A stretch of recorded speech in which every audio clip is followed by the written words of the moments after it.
Fala pessoal, bem-vindos a mais uma análise. Hoje a gente vai mergulhar de cabeça num texto teológico super denso lá do segundo século, que defende a ressurreição do corpo físico contra umas filosofias antigas muito curiosas. É um verdadeiro embate intelectual, sabe? A discussão central aqui é sobre o valor da própria matéria. Para o autor que vamos analisar hoje, a salvação humana não é de forma alguma uma fuga da realidade física, mas sim a redenção total dela. É uma leitura simplesmente fascinante, porque leva a gente direto para as raízes de como o pensamento ocidental começou a debater o que significa ser humano, ter um corpo e viver nesse mundo material. E para organizar nossa conversa, a gente vai seguir este roteiro rapidinho. Primeiro, o antigo debate teológico. Segundo, a dignidade da carne. Terceiro, a relação entre corpo, alma e espírito. Em quarto, vamos decifrar o apóstolo Paulo. E para fechar com chave de ouro, a restauração da criação. Vamos lá? Começando com a nossa primeira parte, o antigo debate teológico. Para a gente entender o peso disso tudo, é essencial dar um passo atrás e olhar para a enorme divisão intelectual que rolava entre os pensadores da antiguidade em relação à natureza humana.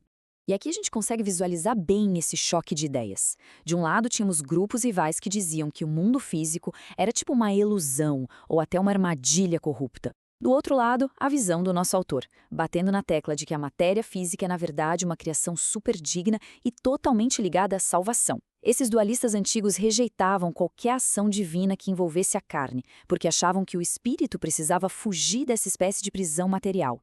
Mas o texto que estamos analisando vai na contramão. Ele insiste que o Criador do universo é o mesmo Criador da matéria e que ele jamais abandonaria a sua própria obra-prima. Bom, avançando para a parte 2, a dignidade da carne. Vamos entender como o autor constrói a defesa de que a nossa forma física tem valor, e um valor imenso. Tem um desafio lógico sensacional que o autor levanta aqui. Pensa comigo, se a carne não serve para absolutamente nada, por que o Verbo teria se feito carne na figura de Cristo? Seria completamente sem sentido, certo? O argumento todo se apoia na ideia de que a figura divina assumiu sangue, veias e ossos reais. E olha só que interessante, a Eucaristia também entra como uma prova fortíssima para a época. A lógica era, se o corpo humano não pudesse receber a imortalidade, elementos materiais como o pão e o vinho jamais poderiam ser usados para nutrir a carne humana, com foco na vida eterna. Para reforçar isso, o texto traz exemplos históricos das escrituras de corpos físicos sendo preservados milagrosamente. Isso mostra que a vontade divina simplesmente passa por cima das limitações da biologia natural. Imagina manter 3 homens dentro de uma fornalha ardente sem que eles fiquem nem com cheiro de fumaça. Ou Jonas sobrevivendo dentro de um animal marinho gigante.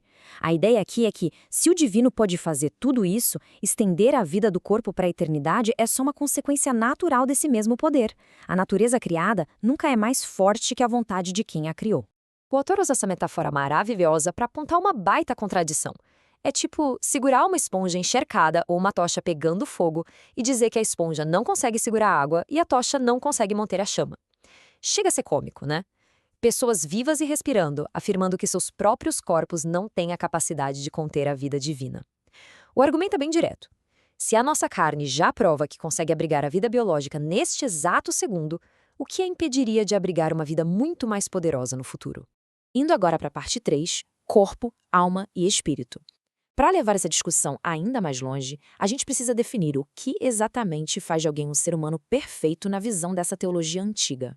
O ponto-chave é que essa galera lá do início não via o ser humano como um fantasma preso num pedaço de carne.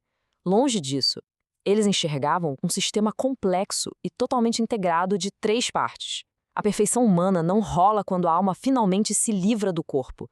Na verdade, acontece exatamente o contrário. É quando o corpo, a alma e o espírito divino se unem, formando uma estrutura única. E, como vemos aqui, a salvação completa exige que essas 3 peças estejam juntas e operando em harmonia. Tem um aviso bem sério no texto. Sem o componente do espírito, a natureza humana vira algo puramente instintivo. A alma funciona como uma ponte, sabe? Ela pode escolher se elevar guiada pelo espírito ou se rebaixar seguindo só os impulsos terrenos. O texto vai tão fundo nisso que compara a humanidade desprovida de espírito a bestas de carga operando só no instinto. Ou seja, a carne sozinha é incompleta sem as outras 2 partes. Agora, a gente entra na parte 4, decifrando o apóstolo Paulo. E é aqui que o bicho pega, porque a nossa análise precisa encarar a maior pedra no sapato do autor. Uma citação que dava muita, mas muita dor de cabeça na época. Exatamente essa frase aí, A carne e o sangue não podem herdar o reino. Os críticos usavam essas palavras aos quatro ventos para cravar que o corpo físico ia simplesmente apodrecer e ficar de fora do céu. E lendo fora de contexto, realmente parece uma baita condenação da matéria. Os dualistas se agarravam a essa única linha e ignoravam todo o resto das escrituras. O autor até ironiza isso, comparando essa galera a um lutador amador que se agarra no braço do oponente, cai junto com ele e ainda acha que venceu a luta. Mas o nosso autor é cirúrgico na desconstrução desse argumento. Ele bate o pé que Paulo não estava dando uma aula de anatomia para ninguém. Na verdade, carne e sangue era só uma figura de linguagem, uma metáfora para falar sobre ações corruptas e comportamentos ruins. A ideia não é que o seu braço ou sua perna vão ser banidos, mas sim os atos moralmente errados. Ele faz uma separação clara entre o que é a matéria do corpo em si e a forma como usamos essa matéria através das nossas escolhas. Isso faz todo sentido quando a gente bate o olho na própria lista de Gálatas. Paulo coloca lado a lado os comportamentos destrutivos, as chamadas obras da carne, contra as ações guiadas pelo Espírito. Repara que idolatria, ódio e ciúmes são ações, não são partes da nossa biologia. O argumento levanta a bandeira de que se purificar significa parar com os hábitos nocivos e não destruir a própria matéria corporal. Afinal, as mesmas mãos que um dia causaram destruição podem ser perfeitamente usadas hoje para espalhar justiça e amor. Para deixar isso ainda mais claro, o texto traz uma metáfora agrícola perfeita, a oliveira. Pensa numa árvore. Quando ela recebe um enxerto botânico, a madeira original não se transforma em outra coisa, certo? O que muda totalmente é a qualidade dos frutos que ela vai produzir. E o autor jura que acontece a mesmíssima coisa com a gente. Ninguém perde a natureza física ao receber o espírito, mas a qualidade das nossas atitudes se transforma da água para o vinho. Sem esse enxerto, a pessoa continuaria como uma árvore estéril, o que seria a metáfora perfeita para a carne e sangue que não herdam o reino. E assim, a gente desembarca na nossa quinta e última parte, a restauração da criação. É a reta final da nossa análise, onde fica nítido como o autor amarra o fim do mundo lá no início de tudo, fechando um ciclo incrível. Preste atenção em como ele destaca a famosa história do homem que nasceu cego. Cristo cospe no chão, faz um lodo e passa nos olhos dele. E detalhe, não foi um método de cura aleatório. O uso da terra, do barro, foi um resgate direto e superfísico daquele momento lá no Gênesis, quando Deus moldou a humanidade do pó. O texto propõe que a mesma força invisível que esculpiu o ser humano lá atrás estava ali de forma visível, usando a mesma exata matéria para consertar uma falha física. É muito genial. Então, o grande ponto de virada é que a salvação, na visão desse texto histórico, não é abandonar o barco e fugir do mundo. É uma restauração total e carinhosa dele. O poder divino não joga a nossa matéria fora, mas reveste tudo isso com imortalidade. Eles rejeitavam com todas as forças a ideia de um Deus distante que tivesse nojo da matéria.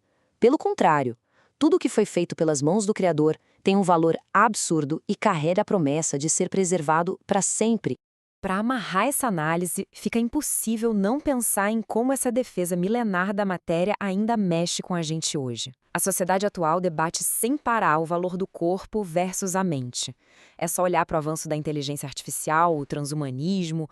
Será que somos só um pacote de dados esperando para fazer o upload na nuvem?